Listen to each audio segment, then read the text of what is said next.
Gracias, como le hemos platicado al inicio del programa, está con nosotros el doctor Juan Miguel Alcántara Soria. Usted lo conoce muy bien, un experto en temas de seguridad. Doctor Alcántara, me da gusto saludarlo. Igualmente. Doctor, pues hace unos días, en los previos al inicio de la cumbre de líderes de América del Norte que estamos viendo al inicio de esta semana, vimos la detención de Ovidio Guzmán, una detención que sorprende a propios y extraños una vez que el gobierno, el propio presidente lo había liberado. ¿Cómo entender una primera aproximación? ¿Qué nos dice esto? ¿Es una negociación, un acuerdo, una entrega, una ofrenda? ¿Frente a qué estamos? Bueno, empezando por datos duros. Lo cierto es que desde abril del 2022, digo del 18, desde hace ya va a ser 4 años, 5 años, las autoridades de justicia de los Estados Unidos solicitaron y obtuvieron una orden de aprehensión y plantearon al gobierno mexicano desde entonces que se detuviera con fines de extradición al capo Ovidio Guzmán. Ese es un dato duro, que significa que desde entonces, va a ser 5 años, el gobierno de Estados Unidos está reclamando la detención de esta persona y ya ofreció $5 millones por datos para hacer su captura. El gobierno mexicano había intentado efectivamente detenerlo, pero ya sabemos que las reacciones que vinieron a su primer detención provocaron que el presidente López Obrador reculara y lo soltara. Pero ¿qué pasaba ahora? Pues que evidentemente la exigencia del gobierno de Estados Unidos subsistía y subsistía además incrementada por una presión hacia adentro de la opinión pública y de liderazgos de oposición al presidente Biden en los Estados Unidos. El Claro. año que terminó, este 2022, hay más de 110,000 norteamericanos que han fallecido, producto principalmente de drogas sintéticas elaboradas con fentanilo que proviene desde México hacia los Estados Unidos. Y el principal proveedor de fentanilo en los Estados Unidos es precisamente Ovidio. Bueno, pues estos son los datos duros. Esa es la presión que tenía el gobierno de López Obrador. Se había hecho guaje un buen rato para la reaprehensión, pero precisamente la cumbre que se inauguró este lunes 9 de enero con la presencia de los jefes de Estado o de gobierno de Canadá, Estados Unidos y México, significaba una fecha límite para el presidente López Obrador ya no poder posponer la entrega de Ovidio y bueno, pues se ha iniciado el proceso. Esto es lo que significa hacia afuera, es el cumplimiento con una demanda del gobierno de Estados Unidos, gobierno que a su vez está muy presionado por la opinión pública, por los problemas de mortandad que hay en ese país. Y por el otro lado, en lo interno podemos decir que esto significa el rompimiento de acuerdos que tenía López Obrador con los Guzmán, con la familia del Chapo Guzmán, a quien públicamente, abiertamente, cínicamente ha tratado, ha ido a saludar a la madre, le ofreció gestionar ante el presidente Trump entonces visas humanitarias para que fueran a ver al Chapo. En fin, hay una clara relación de control político entre el presidente López Obrador y los Guzmán, que hoy se rompe. Hay aquí ya una fractura y lo que estamos viendo enfrente es entonces un dilema para López Obrador.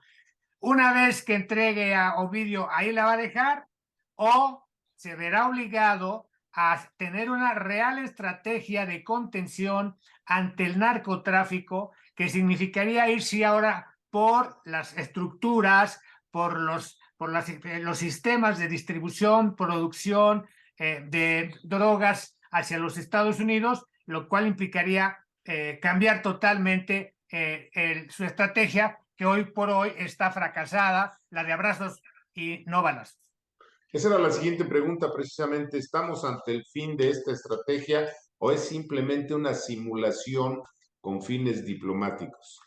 Bueno, como dije, hay un dilema. López Obrador está ante realmente por el rompimiento de los acuerdos que tiene con los Guzmán, irse ahora en serio a reconocer que su estrategia ha sido fallida totalmente y poder empezar a construir, ya no tanto para él, sino para el que le suceda, un sistema, unas instituciones suficientemente fuertes para contener, para combatir las fortalezas, la logística de los grupos de delincuencia organizada, o lo que es más probable es que para López Obrador simplemente le permita resolver las exigencias derivadas de la presencia de Biden en México con motivo de la cumbre de líderes de Norteamérica, y ya después hacerse guaje y así transitar nadando de muertito hasta que termine su sexenio. Es más probable que esto segundo sea, que subsista el despliegue de las fortalezas y de la logística de los grupos delictivos y que el país siga sumido en esta espiral de violencias. ¿Cómo entender el mensaje si estamos claros de que son varios los grupos hegemónicos en el crimen organizado? ¿Es un mensaje que va dirigido solamente a uno? ¿Es un mensaje en general? ¿Va a haber respuesta de los otros grupos criminales? ¿Cuál sería el escenario? Bueno, evidentemente el principal grupo opositor al cártel de Sinaloa o del Pacífico, como cada uno lo quiera llamar, es el cártel de Jalisco. El cártel de Jalisco es el más fuerte, con más presencia hoy en el país. Sin embargo, el cártel de Sinaloa, o este grupo de los jóvenes sucesores del Chapo Guzmán, tiene más presencia en los Estados Unidos. El tema del fentanilo particularmente es un tema que sí tiene mucho mayor control el cártel de Jalisco, porque tienen los laboratorios trabajando en el estado de Sinaloa para exportar hacia Estados Unidos ese tipo de drogas sintéticas.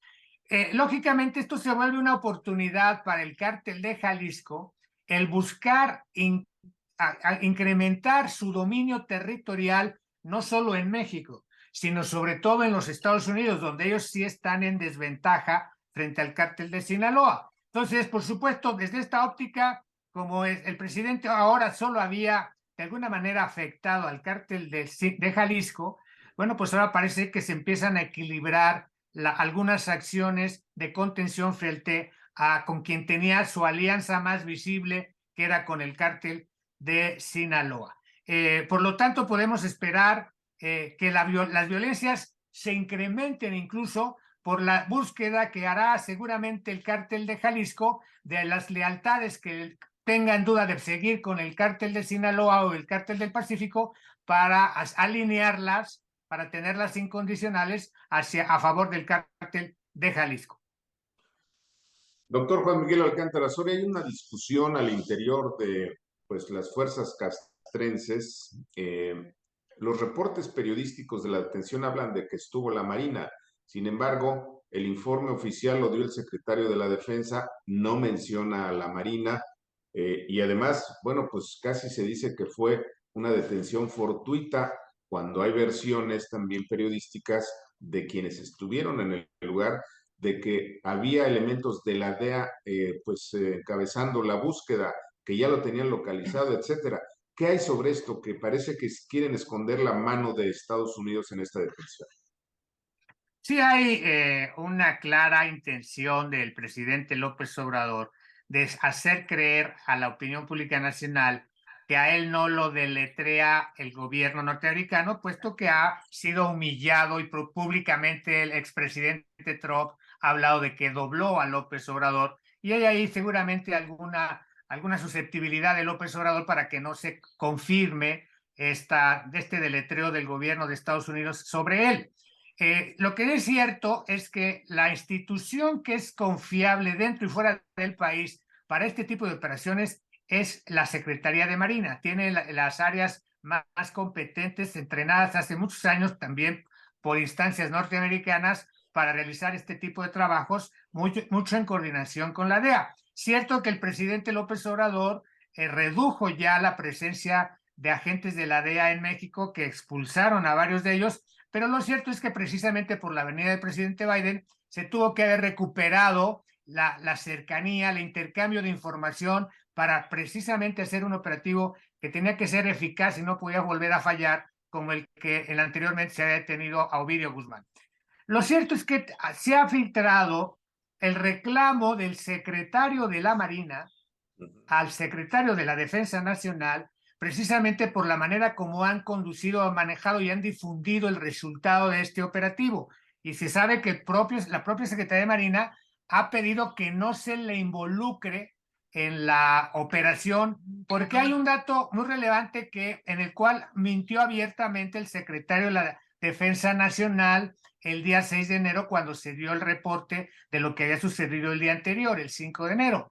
El secretario de Defensa dijo que no había habido bajas entre los civiles, que los 10 militares fallecidos y 35 heridos por un lado y 19 sicarios muertos era todo lo que había habido de efectos sobre las personas. La verdad es que hoy están saliendo, particularmente en el periódico Noreste, que es un periódico muy serio en Culiacán, están saliendo reportes, videos de cómo decenas de familias que vivían alrededor de esta, que era una de las fincas en las que pernoctaba Ovidio Guzmán con sus 2 hijas menores de edad, fueron acribillados. El propio secretario de la Defensa Nacional acepta que se usaron 5 aeronaves para buscar contener la respuesta de las gentes de Ovidio.